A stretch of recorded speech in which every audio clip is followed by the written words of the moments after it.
Welcome to the Lonestar Collective podcast. I'm your host, Jesse Williams. We're live recording from the Southern Hemp Expo in Nashville, Tennessee. My guest this round is Alva Baker. She's with Pharmco by Greenfield Global. Went by their booth and picked up a little handout from them. Y'all are a ethanol and high purity solvents and carrier oils, correct? Yes, sir. That's exactly it. What has been, what would y'all say y'all focus on the most with these three? I guess there's something obviously I would say is sold more than the other. Absolutely. So we are an ethanol producer. So we're as close to the source as you can get on ethanol. And we produce high purity pharmaceutical grade ethanol, USP, which is the United States Pharmacopoeia Compendia. And it is an incredibly important standard that this industry is not required to use, but it is something that we push heavily because we know that these need to be safe consumer products and therefore they need to be made with safe raw materials. And so we supply a very high quality ethanol to the industry, and we manufacture it directly ourselves. We also supply a full line of high purity solvents that we directly manufacture as well. Well, this is awesome. I'm opening this book now and looking at this and your distribution and manufacturing hubs. You have one out of Dallas. Yes, sir. Awesome, because we're a Dallas-based organization. Yes, sir. We have quite a few customers in Texas. What is y'all pitch when somebody comes through and wants to know about Pharmco and what it can do for them? If you want a quality supplier that cares about your business, no matter the size, that's who we are. We supply the raw materials, the chemicals that are needed throughout either the extraction process or post-extraction processes for winterization, to make isolate or distillate. We even offer carrier oils for people to use when they're making the tinctures. That's the emulsifier. Like the majority of what's in a tincture bottle is actually the liquid emulsifier, not as much CBD or THC. It is the liquid emulsifier that's in there, which is typically MCT oil.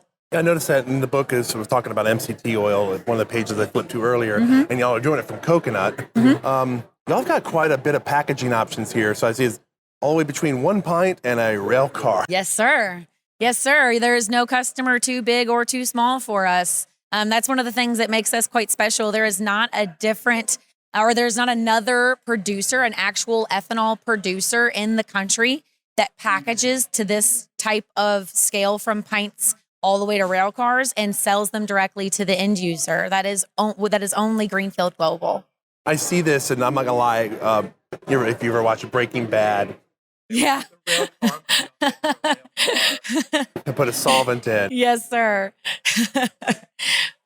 Yeah, Breaking Bad is chemists gone wrong. And I know. Yesterday I talked to y'all, and I was asking, well, are y'all getting y'all's ethanol out of hemp? Yeah, and it's like not currently. And you mentioned corn, but I didn't realize y'all had cane-derived ethanol. Yeah, we do. The reason that we have cane-derived ethanol is because we sell a lot to the flavor industry, and they have wanted to go non-GMO.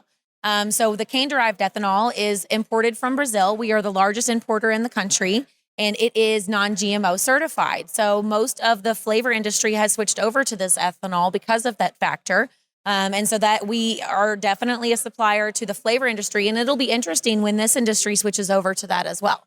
And my mind goes, I'm pretty sure the city of Houston would be very interested in y'all because there's an area we call Sugarland. Okay. And it's because it used to be one of the biggest sugarcane interesting. Plantation areas in like the country and even across the world. So there's plenty of cane coming out of Houston to make ethanol. I love it. So hopefully somebody out there can start brokering a deal with Pharmco here. I love it. We offer organic versions of both the corn and the cane ethanol. Man, that really got loud. Your high purity solvents. I see this, and I'm even with my background, I'm like, what is a hexane? What is a heptane? So hexanes and heptanes are chemicals that are used. Heptane is actually very commonly used in food production. All of these products are used very commonly in food production and have been for decades. This industry is learning how to safely use these products for production of consumer products. Something like N-heptane, high purity N-heptane, that is a linear molecule. So it's very safe to manufacture with as long as you use it properly. And so these are very common products that we sell to this industry. Sometimes they are used for cleaning. Sometimes they are used for post-extraction processes. It really just depends on what the person's application is. You have to think about extraction sort of like a craft distillery. Every craft distillery that you go to does it a little bit differently. They're all making a vodka or a gin, but they do it a little differently. And that's the same way that this industry is that they're creating these fantastic products, but they all do it slightly differently. And something I see is a term I was trying to figure out in my mind the other day. Y'all have water and it's like deionized and reverse osmosis. That stuff is insanely clean. And obviously because you're doing extracts and people are using this in labs, they need the purest thing they get their hands on. This stuff is better than bottled water. Oh, absolutely. By like a long shot. It's what bottled water probably should be. Even though, yes, there are some very innovative companies out there that are trying to create incredibly quality water. But this is what people are using in various different processes. I mean, there's people even that do water extraction. I say this because I have a background. I was in the Navy for 6 years, nuclear power plant operations. Oh, wow. So we have deionized and reverse osmosis water, and we have to have it for doing lab experiments. We want to put a specific type of water into your reactor because if you have all these other impurities, corrosion. Yep. Corrosion starts to take place. So it's very people who are thinking, I can just get away with just the Fiji water I get at the store on a moment's notice. No. You need deionized reverse osmosis water. Yeah, people tell me the same thing, that they use Everclear instead of buying the high purity ethanol from us. And I'm like, well, I mean, you can use Everclear, but that's definitely not the best or the safest practice to be following. There's impurities that are still in it. Absolutely. It's a very pure product as far as consumption for drinking it. Absolutely. And you're bringing up something there that I was talking to another gentleman today about is we were talking about yesterday is food. We talk about food grade. And food grade is great for if you're talking about ingesting things via your digestive tract. You need a different grade, though, beyond food grade if you're talking about someone who's using something that's going to be inhaled. Yeah, depending on how you manufacture it, the ethanol that we provide it adheres to the American Chemical Society standards, ACS. It also adheres to the United States Pharmacopoeia standards. And so it really is in how you manufacture it to determine whether or not it is going to be safe, but it should be fully able to be ingestible in the right form. Yes, and a lot of that comes down to the form, because like MCT oil, that y'all create, that is a food safe item. Correct. And it's great if you're doing that for an edible. Yes. And people are still not understanding, though, that you can't smoke that. No, correct. It's not healthy to smoke that at all. No, absolutely not. No. And I mean, we are a raw material supplier, so we are not responsible for exactly the way that things are manufactured. But we do try to educate people on the importance, because we do have a lot of background and knowledge in how those things work in other industries. So we try to parlay that into this industry as best we can. It's great. That's just, to me, that's good business to give this forewarning to say, hey, we're providing the MCT oil. This is not something you can go put in another like Delta 8 distillate product and try to pass it off for paper cartridges. Yeah. We try our best to provide guidance when we're asked. Awesome. That is amazing. So has there been anything here at the expo that has stood out to you? Honestly, yeah. One of the things that I was super excited about was seeing a lot of the work that's happening in genetics. And then there was also a compliance consultant group that was specifically focusing on CGMP compliance, so certified good manufacturing practices. And that is incredibly important to us. We are GMP certified, or GMP compliant, I think is the proper term. So it is definitely important to have that in different manufacturing processes. Morris Beegle. And yeah, what's up, Morris? And so it's very important to have good manufacturing processes. And even though it is not necessarily required in this industry yet, it will be. And the people that are going to set themselves up for longevity and for success are the ones that are going to try to copy the standards that are already regulated in other industries, and prepare for the future, because that's for sure the direction that we're going in. Well, I appreciate you spending your time over here with us and joining us for our podcast. I know that it's been, y'all were talking earlier to me about, it's very weird how social media is operating with your company right now. So plug where people can find you online. Yeah, you can come to pharmco.com. So PHARMCO.com is our website, and you can click on the extraction tab and find out some stuff specifically about myself and my team that we service this industry as our sole focus. And so you can check it out there, and you can also check us out at Alva, ALVA _Pharmco on Instagram, and on LinkedIn as well. Alva Baker on LinkedIn. And our head company is Greenfield Global. Pharmco is the brand of Greenfield Global. So you can also go check out our entire parent company's website at greenfieldglobal.com. Awesome. Well, I thank you, Alva, for joining us. Thank you so much. I hope you enjoy the rest of the Southern Hemp Expo. Absolutely. It's been so great seeing everybody again. All righty. I'm your host, Jesse Williams, of Lonestar Collective Podcast, joined by guest Alva Baker of Pharmco by Greenfield Global. We are live recording from the Southern Hemp Expo in Nashville, Tennessee. We will be right back after these sponsor messages.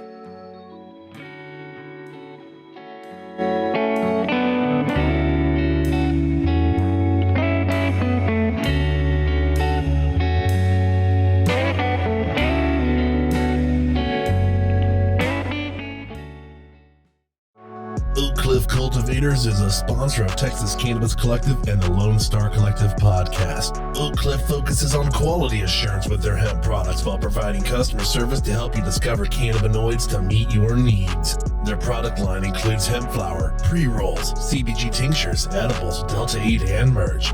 For more information on their products' quality or to shop online today, visit oakcliffcultivators.com or contact them at info@oakcliffcultivators.com.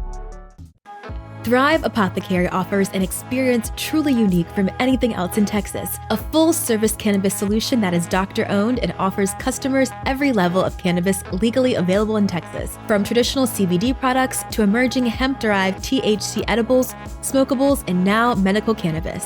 As a licensed medical cannabis provider, prospective patients from anywhere in Texas can book a sponsored online eligibility consultation to determine if they qualify for a medical marijuana prescription from the comfort of their own home. Plus, for Texas veterans, the first prescription appointment is donated by Thrive. Visit thrivetx.com for more information. Welcome back to the Lonestar Collective Podcast, distributed on Spotify, iTunes, Google Podcasts, Facebook, and much more, to give Texans information regarding policy, industry, and culture. Here is this week's host, Jesse Williams and Austin Sam Hariri.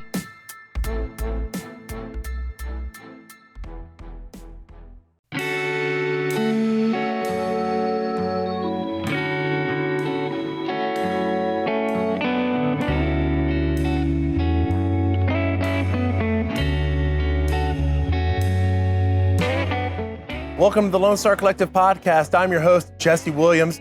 Back from our sponsor break, we are live recording from the Southern Hemp Expo in Nashville, Tennessee, the 2022 event. I'm joined by... I'm Matthew Bratcher for Kentucky NORML. Matthew Bratcher for Kentucky NORML. Been having quite the discussion about legalization in Kentucky. They're right next to the Tennessee NORML booth. Wish I could get them on, but we're going to have the Tennessee Growers Coalition here in a moment. What's it been like for Kentucky? It's been a struggle. We've been involved with this fight since 2017. The last 5 years, we've had some medical bills put forth, and for the last 3, they've passed the House unanimously. Of course, we've had some issue in the Senate with it even being heard. We're not even getting assigned committees. And if it is assigned a committee, it's not being heard. And they keep saying, well, I'm not happy with it, which to me just means they look to chop it up anymore. And of course, as each year goes on, they compromise more and more. And we're very familiar with that in Texas, that I've told you. Our House goes, yeah, we're all for this medical item you've got. We're all for the medical. And then it quickly turns into we get to the Senate, they're like, no, water this down. Yeah. Just tame this a little bit. That's not the bill not the bill we wanted. And it's like, but that's the bill the constituency wants. That's right. And we've got 98% approval citizenship for a medical program, over 60% for a rec program. At this point, I think it's about political points and scoring political points and getting the credit, but that's how the game's played. But in the end, all we really want is a good bill that patients will not be too much of a struggle for. We want plenty of access for patients. We don't want a very restrictive list of qualifying conditions. we want to be able to open that up, or at least have a pathway where that can be expanded later on. I take it y'all have quite a few conservative House members. Some of your House is obviously loving this concept, but there's House members who are pretty much, despite being extremely conservative, they say this should be a doctor-patient relationship. Certainly, the last few medical bills have been put forth by Republicans and had bipartisan support, but the Republicans hold a super majority in the House and Senate. So anything that goes through has to be basically approved by leadership. House leadership, like I said, they're passing this bill. It's going through committee, and it's not getting chopped up very much. But each year they're going to make more compromise because that's what they're hearing from the Senate. Yeah, and then saying in our states, the same thing we've had Representative Stephanie Click. Our listeners are very familiar with this person. She's a medical professional out of her area near Dallas, Texas, and she has been pretty much the author of our medical program the entire time. It's usually been her bills, and she has been, I'd say she's very much opened up a lot as to where she wants to take the medical program. Like you said, then it has to get, obviously, leadership approval. You want to make sure your governor is going to be on board for it before you start trying to push something elsewhere, because there's no point in finally getting it into the Senate, getting it heard, just to have your governor go, well, no. Certainly. And I think, where we're at with Bratcher, if he gets any medical bill on his desk, he's 100% for it. But maybe that's why the political points don't want to go towards him, him being of the minority party. And we've got a lot of good Democrat bills coming up, but they're just not getting heard. We had a great decrim bill that dealt with a lot of expungements, and it was a fantastic bill, but it didn't even get heard in committee in the House, and there's wide support for it. And it's just political games. And I'm sure all the states see some partisan gamesmanship going on. So, it's just kind of part of the process. But, we are working very hard to educate and get their minds out of what they see. And a lot of them still have this old school drug war mentality. And I'm sure you have that same in Texas. A lot of police departments are still wary of any kind of progress on it because a lot of their budgets are tied up. Exactly. We talked about that. And all kinds of stuff like that. So, it's very problematic, but we get a lot of more people on board. We've got, great organizations like LEAP out there that can help bring law enforcement involved a bit better on the conversation. So, the avenues are there. We're just slowing our time and just picking our battles and finding the right conversations to have. Well, yeah, that's a lot of it. Like you said, picking the battle to have, and it becomes, trying to think how to describe it. Let me just take a break. There we go. We were talking about how you vocalize and how you go about the message you're going to have and organizing to get behind something. Because then you mentioned there's a political point, and we watched in Texas as we had decriminalization bills that came up, and there were Democrat bills and there were Republican bills, and we had, I believe, 2 Republican bills that got heard. One of them I absolutely loved. It was a guy named Stephen Toth, and me and him, are not going to see eye to eye on everything. Again, another very conservative member of our House.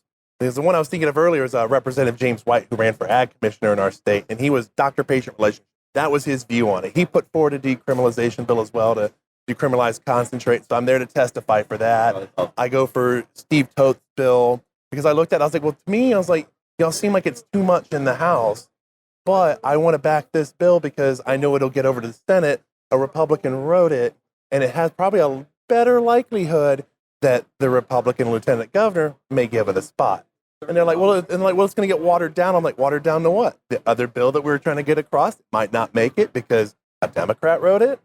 It's like, you've really got to see where the political points are going. And, you have to expect that certain amount of compromise is going to have to be put in place. Yes. Regardless of how great the bill, because when we have the conversations about what we look for in a bill, whether it's medical rec, decrim, hemp regulations, we kind of give them this is what we want, what we'll settle for. This, please don't cut it back any further here. Want this, but don't go back further here. And then, there's certain things for me that are non-starters that, I can't stop. Like our programs have tried to introduce a pharmacist that's the last stop of the relationship on their way. And that's been, oh man, no. Of course, it was pushed forth by pharmacists who are in the House of Representatives who want to, get involved in it in some way. But, and they talk about it's going to stop abuse and it's all this other stuff. And my point to them always is, did it really stop the opioid addiction abuse problem we have out here? It's a problem. And pharmacists kept filling those prescriptions. They didn't stop it. They saw the red flags and they didn't fly anything. And a lot of those guys were part of the problem of doctor shopping and selling under the table. So, having an extra step, stop a patient, a patient who has to go get approved by the state to be able to get a card, get a doctor to sign off on it, and then finally get to a pharmacist, have to pay another fee, and then have the pharmacist tell you no? Absolutely not. The dispensaries have to have a relationship with the pharmacist. It's how they've been writing. And I'm like, absolutely not. That's a terrible bill. But it's hard to get that pulled back because of how the pharmacy industry is, represented in our something state and we mentioned with messaging is that nobody should be going and saying this is going to stop an opioid issue. Like there's always going to be people who'll abuse this. They're going to find a way to get their hands on it. But can we reduce the number of people who fall into this system and they get trapped because they become addicted? They get a psychological and physical addiction to this. And I'm glad that, like, at least in my own neighborhood, I have a pharmacist who's like, oh, I get it. I'm totally on board for this. I think it should be doctor-patient.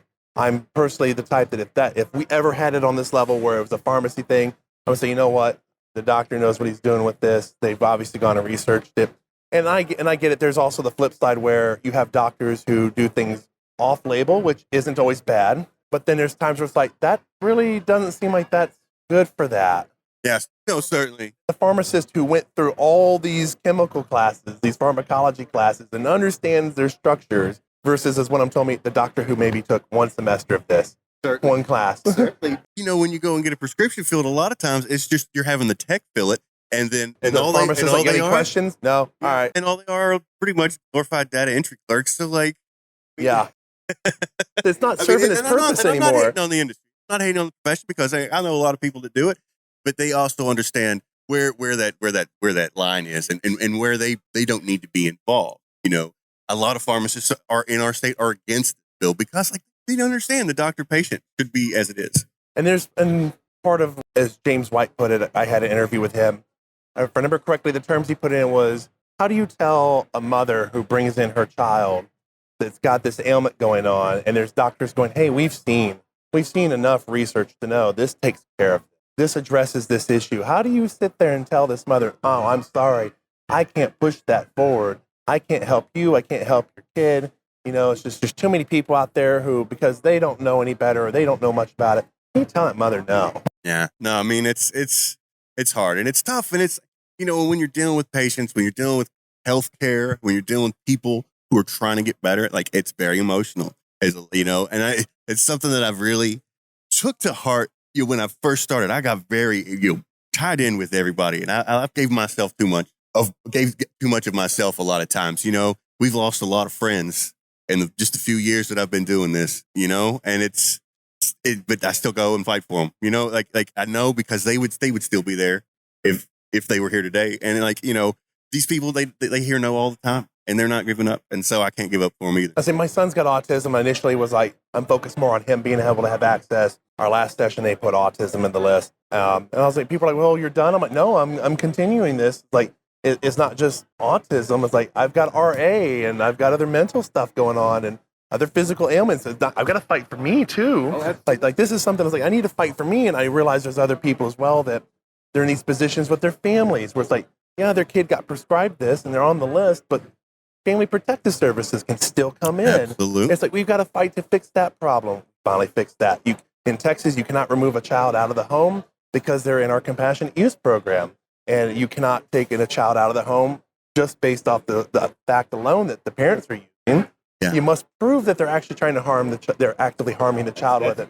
So we started fixing that. People are like, so you're done? And I'm like, no, we've got to we've got a 1% cap. We know 5% would be a world better than 1% as far as people who need more tincture than normal. It's like we need to be able to bring in inhalables at minimum to give us vape cartridges. So we can show us like, hey, this can be done.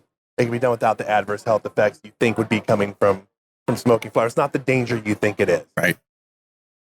So there's still, like you said, there's plenty to work on.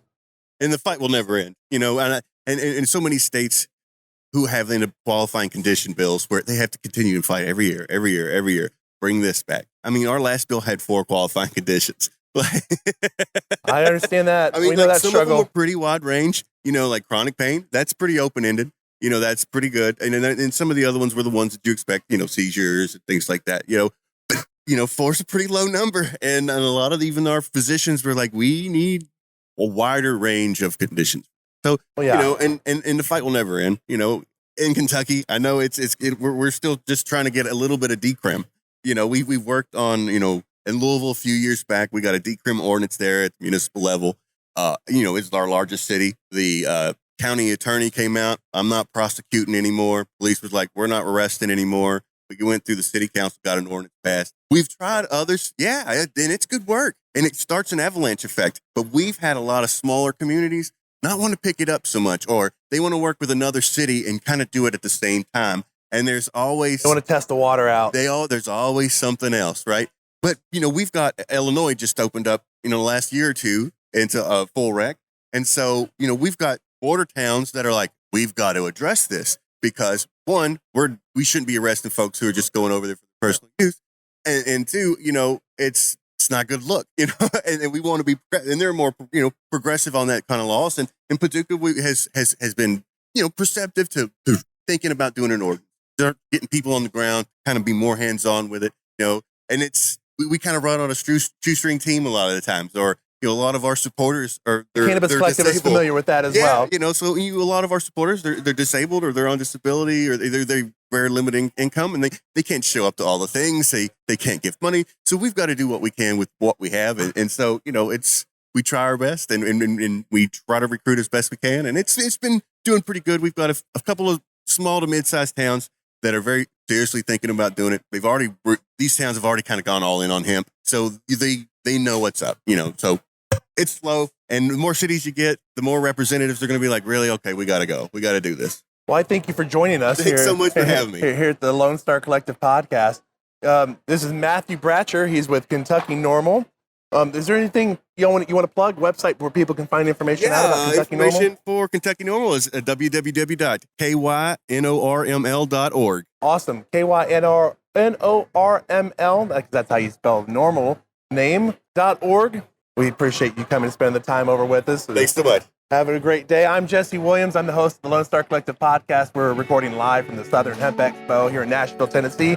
We will be right back after these sponsor messages.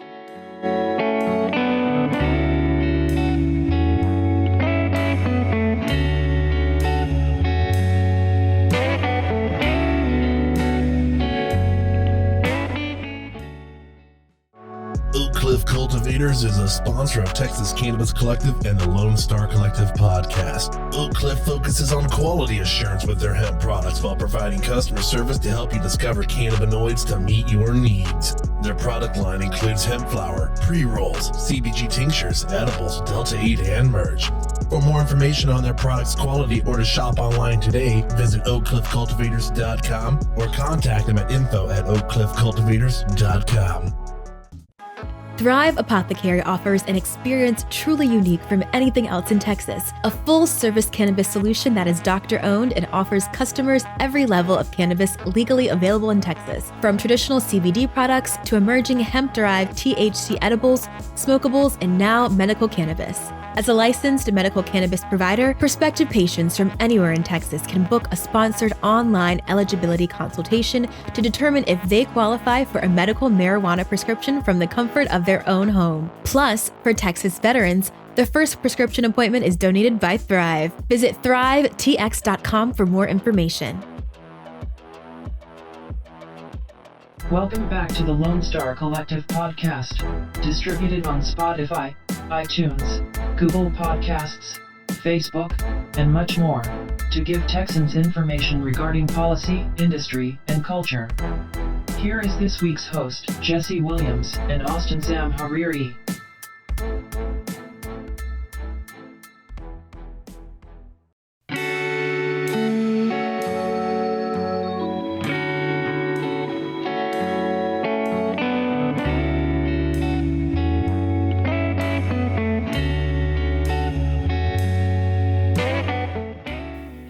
Welcome to the Lonestar Collective podcast. I'm your host, Jesse Williams. We're recording live from the Southern Hemp Expo in Nashville, Tennessee. My guest this segment is Morris Beegle. He is the founder, the creator, you're the manager of the Southern Hemp Expo, NoCo.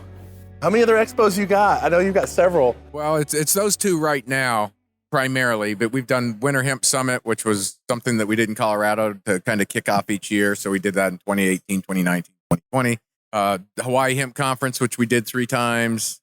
Hemp on the Slope, which we did 4 times. Hemp Harvest Party, which we did like 6 times. Hemp on the Bayou, we went to New Orleans right before Jazz Fest in 2019. Well, that sounds amazing. Yeah, but since COVID, it's really NoCo and Southern Hemp Expo at this point. Listen, the last one I attended, I went to NoCo in 2021. I interviewed you on the Texas Hemp Show, like shortly afterwards with Russell Dowden. Right. And we got to have jokes about that because I referred to it as, I was like, it was the Hemp Expo that was like being in IKEA. Little arrows are on the ground telling you where to go. Yeah, we had super wide aisles. We had one-way traffic. We had socially distanced booths that couldn't touch each other. Yeah. Masks everywhere and the mask police that were pretty militant. And that was a challenging show, but we pulled it off. We were the first trade show to come back after the pandemic to get authorization to do a show of that size. And I was amazed by how many people showed up to that. Like, I was surprised that even with that kind of thing put in place, that people were like, oh, I'm going to this. I'm going to be there. Right. And despite being spread out, it seemed packed. Yeah, it had a pretty good feel overall. But that's a big space. Yeah, and then this is its own little unique setup. It's not that type of thing, but I've noticed, like, I've seen quite a lot of people walking through. And it's times it doesn't seem like it's that packed. But I stop and I take a look back and I go, this is full. Like, this is healthy. It's moving. There's people talking. People are getting what they need out of this. Right. It's not like packed, but there's been enough traffic and enough attendees, and the exhibitors and sponsors it's been a great show. The energy's been really good. Conversations have been good. The relationships that have been made have all been good. We were talking about having healthy traffic here, and I'd say it was definitely worth the vendors' time and money to be here, because you said there's been plenty of attendees coming through that, and I don't think I've seen many booths where there hasn't been people walking up. Like, there's a few, it's like there's a couple of advocacy groups, and it's like they've got very limited as to what they need and what they want to get out there, and there's people like myself who have talked to them, and like, I'm their audience, because I'm working with a nonprofit for advocacy work. But I can tell there's a lot of business going on, and it's healthy. It's healthy. You help the economy be healthy in this industry.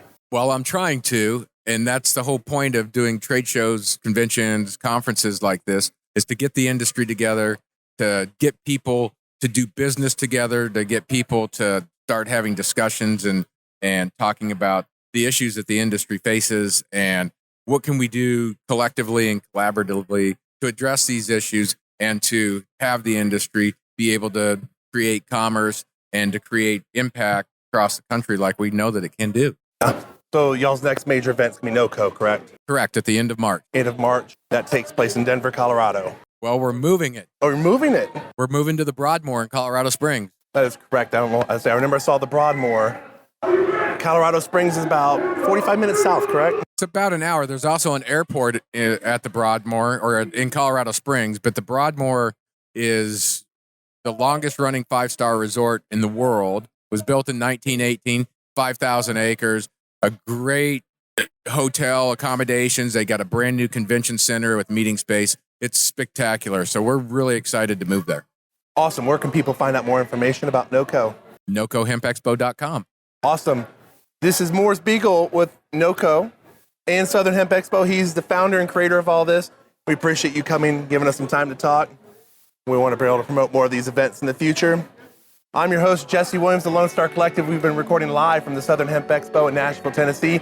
We'll be right back after these sponsor messages.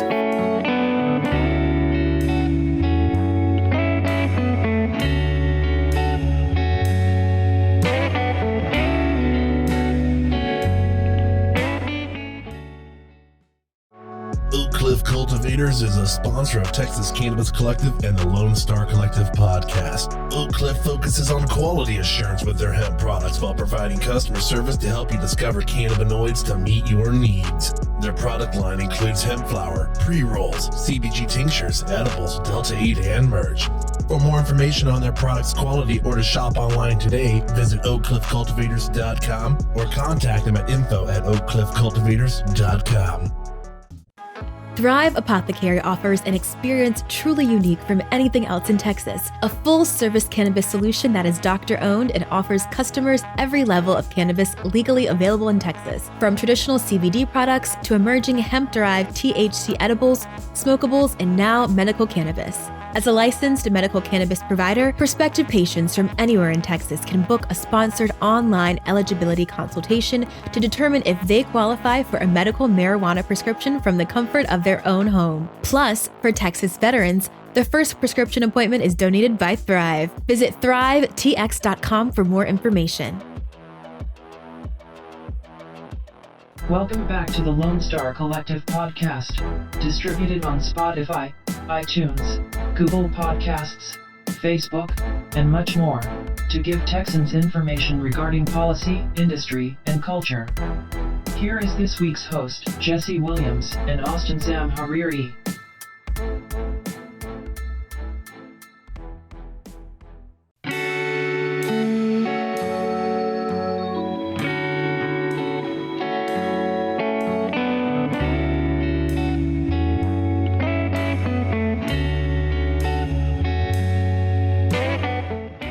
Welcome to the Lone Star Collective podcast. I'm your host, Jesse Williams, coming back from a sponsor break, recording live from the Southern Hemp Expo in Nashville, Tennessee.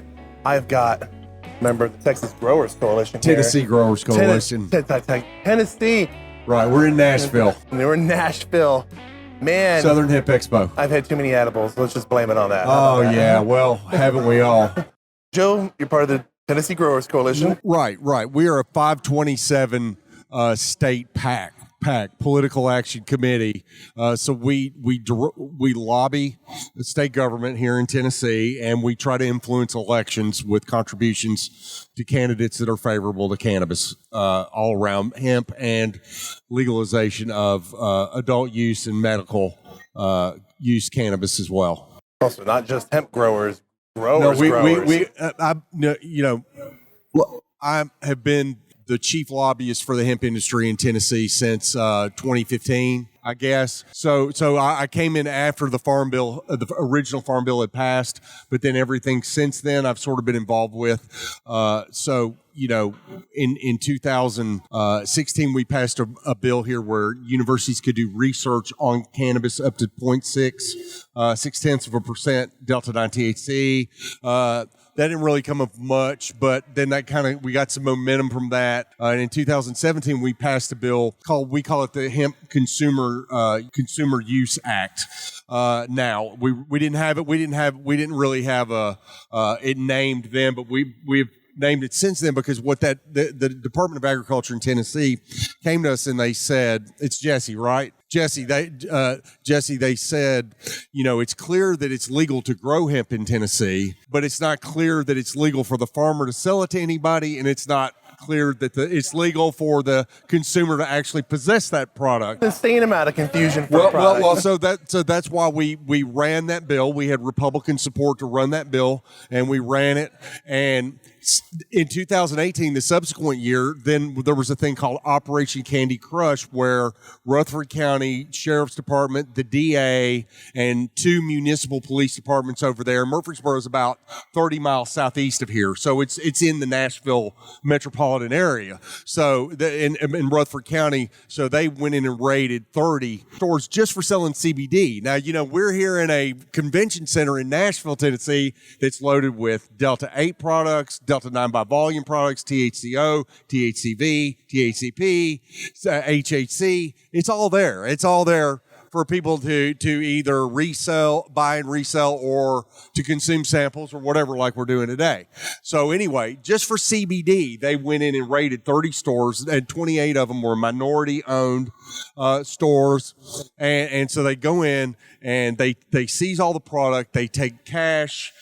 They throw women in paddy wagons, a pregnant lady. They roughed up a lesbian. I mean, it was like civil rights violations. I'm sitting here thinking, I'm like, this sounds familiar. We've had something similar in Texas, but it didn't get that bad. So out the ass. So they arrested all these people. Well, we came in the next week for the hearings, and the news people were there. We were there, and the one of the chief of police of Laverne, Tennessee, I believe it was they had named it Operation Candy Crush because there was the video game Candy Crush, and the CBD was being sold in candies and gummies and things like that. And he was like, for this area, for the news, it was sort of a semi-viral video. It might have gotten 300,000 or 400,000 views, which it's not globally viral, but locally it was viral. And so they come in and the judge, the DA and the sheriff and the chiefs and all that, they had one opinion of how the law read. But then the judge, who can actually read, he's like, I don't see anything illegal here. Leave these people alone, whatever. So they had to return all.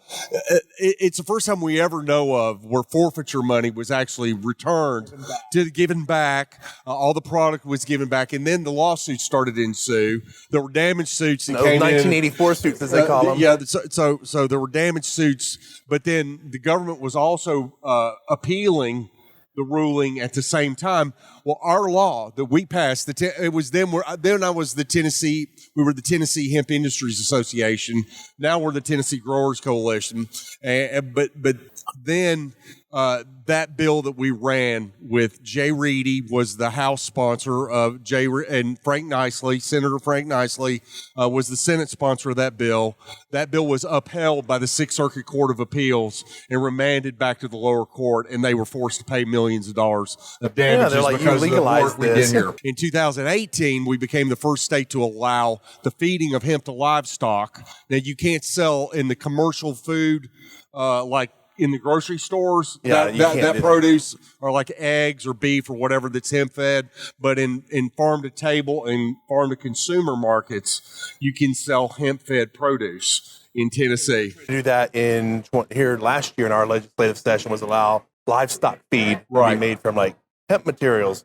And it was an add-on to a bill, and we lost all of that because the Delta 8 thing came up, and it quickly turned into, how do we ban Delta 8 without killing the rest of the market? We were a couple of years ahead, so we were able to address these questions before we knew what Delta 8 was. Yeah. It did, other than some clinical trials going on in Israel back in the 1980s and 90s with Mechoulam, nobody even knew what Delta 8 was. And Delta 8 was actually used in clinical trials to help children that had epileptic problems that needed something stronger than CBD, but it was less psychoactive than Delta 9. I was surprised. There's research from the 60s and 70s into Delta 8. Yeah. But because the whole hype about, it's all marijuana, they just kind of were just leave it alone. Don't mess with it. Well, okay. So in 2019, we came in and that's when Kelly Hess, our executive director, came on and started partnering with me in our lobbying efforts. In 2019, we were able to pass a bill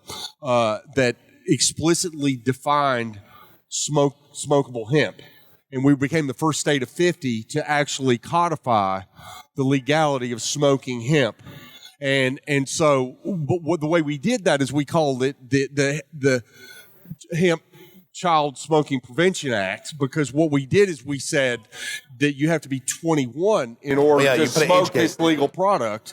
And then if you're not 21, actually it was 18 at the time, but then state law subsequently changed to smoking or vaping at 21, and everything went to 21. So then that hemp became 21 as well. So our state's done it goofily. We wound up having where they claimed that we could not manufacture a smokable product, and then all of a sudden our Department of State Health Services tried to say we could not sell it either, that it was right. And you're talking about in Texas? In Texas, that we couldn't have retail sale. We had a giant lawsuit about this over the last year and a half, 2 years, from when we put the law in place in 2019.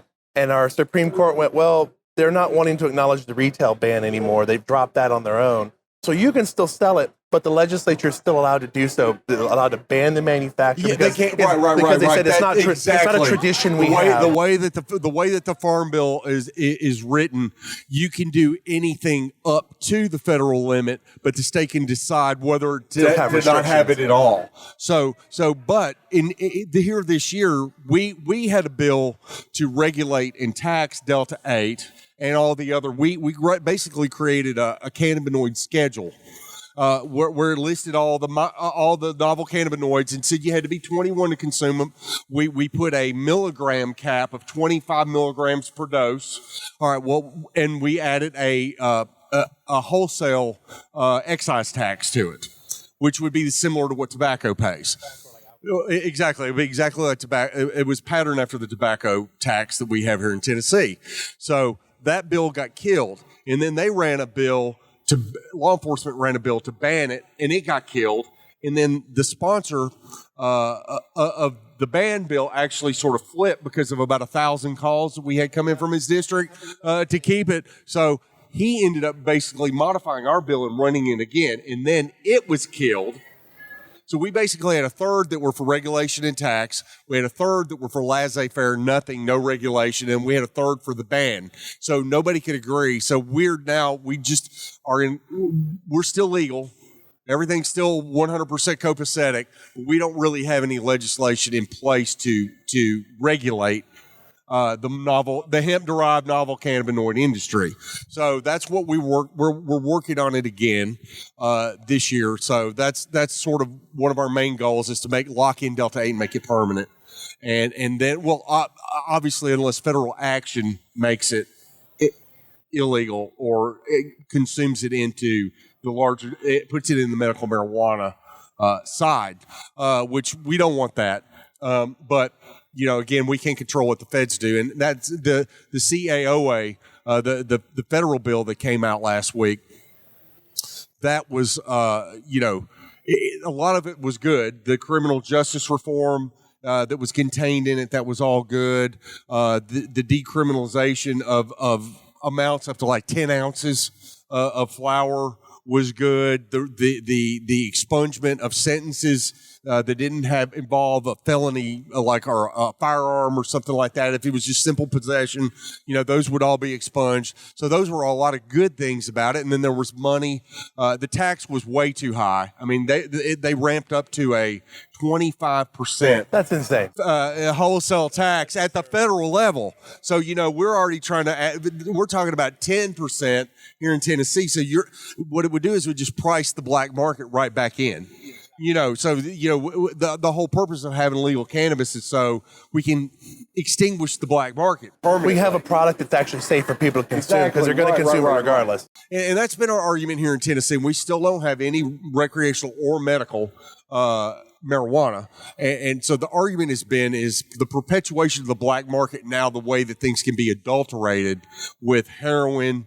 It can have fentanyl mixed in it. It can have, meth sprayed on it. It can have a number of terrible compounds put on. You obviously have a hemp program that's running very similar to Texas where you said it's by weight, by volume. So you're able to show us that, hey, we've put these edibles out. Right. And it's basically the same thing you would see in a medical program for basic individual edibles. Exactly. And the sky has not fallen. Well, it hasn't, no. And in fact, except for just like some people dropping the gummy on the ground and their kid picking it up and eating it, those are only instances that the news media and the law enforcement have been able to point to here. Well, and we actually have called for milligram caps on our per serving on our products, and the reason is because and I'm a 57-year-old man. And if I didn't have experience with cannabis products and somebody at work said, hey, you need to try D8, it really helps me sleep at night. But then you go out and you get a candy bar and it's 4 servings and it's 150 milligrams and you're like, oh, this is tasty, and you eat the whole thing. Well, for me, I would just crash. But a lot of people, they go into a paranoid state and they think they got to go to the hospital. But nobody's ever died from cannabis poisoning. It's never happened. So it's never ever happened. So it's not like heroin or meth or any of those other family-killing opioids. It's a fine line to be walking with that because there are patients that are going, hey, I'm needing more than 25, 30, and I don't want to have to take multiple pieces at a time to get this. Well, because it starts to become costly as it goes. Well, and that's unfortunate. But I mean, I've seen D8 gummy rings that are 250 milligrams, and that's just if you need 250 milligrams, Radioland, you need to just eat 10 pieces. sorry. Now, if you have diabetes, there's probably a sugar-free variety out there, and you can still eat 10 pieces. And I think most people who are in that position, they'd be wanting a tincture, and it's like you're going to get that in a way different thing. You're going to know that's what you're getting. It's painfully obvious. Well, and I have minor bronchial issues, so I don't like to vape and I don't like to smoke. I used to smoke back in the day, and I loved it then, and I don't mind it now, but it gives me like the I don't want that crud in my bronchial tube. So I am an edible consumer. That's what I do. Is if I'm gonna catch a buzz, I'm gonna use edible products. So that dosing is extremely important, particularly when there's a vast difference between Delta 9 by volume products and Delta 8 by volume it's products. Got completely different effects for each person. It's completely different effect. And I personally, and as much as people want to say that Delta 8 is synthesized, it's isomerized, and it doesn't occur naturally. So theoretically, it does exist in very, very, very, very, very, very minuscule amounts. What's funny is I point out to people, naturally, we have a few extractors in Texas that have, because of how much volume is coming through their facility. Right. As I point out to people, what's the beach made up of? Sand. And the Delta 8 in the plant is like each individual grain of sand. But if you get enough sand, you've got a beach. Well, exactly. So it's but the great thing about Delta 8, and the reason we don't have the massive side effects, is it's made from CBD isolate, which is already a pharmaceutical grade product. And when you're converting that, and everybody's like, oh, you use these dangerous solvents, use these toluene, dangerous acid to convert this. It's like we learned in 11th grade in chemistry class that an acid plus a base equals salt plus water. So as much toluene as you added in, you add that much baking soda in, and it combines and it forms a salt, and you harvest the salt off of it, and you don't have any residual left if you've done right. If you've done the process right. So again, you're back to a pure product. It's a pure cannabinoid, and it's not dangerous. And it has minimal side effects. Other than the buzz, it has minimal side effects. It's funny you mentioned that. I did the inverse when COVID hit because we needed alcohol, and most of the places like, well, we've got like a 50% or it's 50 with like witch hazel or something in it. And I told people, I was like, hey, you can put salt in this, and the salt's not going to mix with the alcohol, but whatever water content there is, it'll latch onto that, and it'll start to separate, and you can grab what's alcohol off the top, and this will be the alcohol percentage you need to kill bacteria effectively. Right. So it was like, I kind of did... exactly, and so... so there's a lot of extreme talk about how, that's why the regulatory language is so important. So we don't package products that are enticing to children. I've seen CBD Oreos, D8 Oreos. I've seen knockoff Tostitos, knockoff Skittles, or whatever. And that first of all, not only is that trademark and copyright infringement, that's theft of intellectual property. It's also enticing to children. So why do we have to? We need childproof packaging. We need caps on dosage, on serving size. It's not dosage, it's serving size, because it's a food product. And we just need to be, we need to make sure that everything is tested. Everything needs to have, be tested, and obviously, it needs to. If we're gonna be out there on front saying cannabis is healthy, we need to make sure that the products are not adulterated with pesticides, molds, metals, and solvents, whatever. It all needs. We need to make sure, and then we can look at big ag and big food and all these things with all these additives, these food colorings and stabilizers and earlier about modeling things after tobacco, and I always found it insane that currently we have regulations on our hemp industries to keep all these like heavy metals and these other solvents and chemicals out of this because we know people are likely going to smoke this, but yet it's like, how is it you want to take it out of that? But the tobacco industry, as I remember as a kid, they used to show us these charts going, is rat poison and bleach in this? It's like, how can that be in a... Well, and that's just the thing. I follow some of these GMO-free USA kind of things on Instagram, and it's like when you read when they actually highlight the labels and like titanium dioxide or some shit like that in your Pop-Tarts. It's like why does a Pop-Tart need that? There was like a Skittles lawsuit that's going on about right. that. So it's like, and it's like these have all been banned in Europe, and it's like, you know what? I don't like authoritarian socialism, but Europe's got the food thing right. They got a lot of shit wrong over there, and I'm a God-fearing, flag-waving American, but the food overboard. Like, you can't buy bleach. You can't buy bleach in Germany because they've said you can't buy bleach. Well, a decent tattoo because they're like, well, that's just dangerous for you.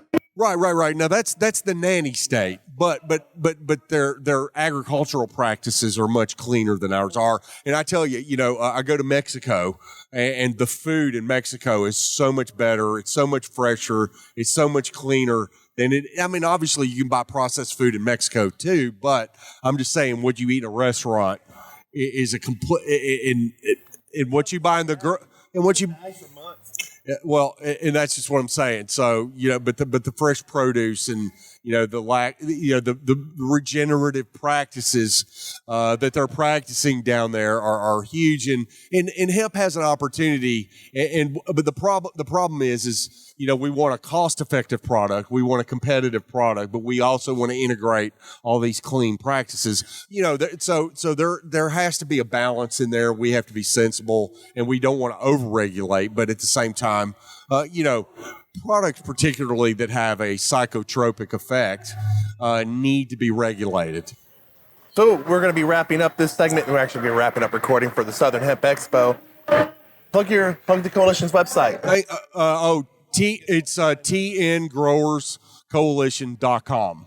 TN as in Tennessee, growers as in hemp growers, coalition. We are a group of businesses and advocates that are trying to free the entire plant for the good of humanity. Awesome. It's the tngrowerscoalition.com. If you want to find more information about them, I thank you for your time, Joe. Well, thank you. It was fun. Joe Kirkpatrick from the Tennessee Growers Coalition wraps it up for the Southern Hemp Expo. But we've been recording live. I'm your host, Jesse Williams. Hope you all visit us on our next episode. Check out our podcast on YouTube, our channel, Texas Cannabis Collective. You can find us where Pharmco's main podcasts are recorded these days. Doesn't take much to find us. Texas Cannabis Collective, Lonestar Collective Podcast. We appreciate everybody we've had on here today. We thank our sponsors, Oak Cliff Cultivators, and Thrive Apothecary. They've been supporting us for quite some time now in events that we've been having. So I hope that everybody's having a great week. Everybody stay hydrated, beat the heat back in Texas, and y'all be safe and have a good one.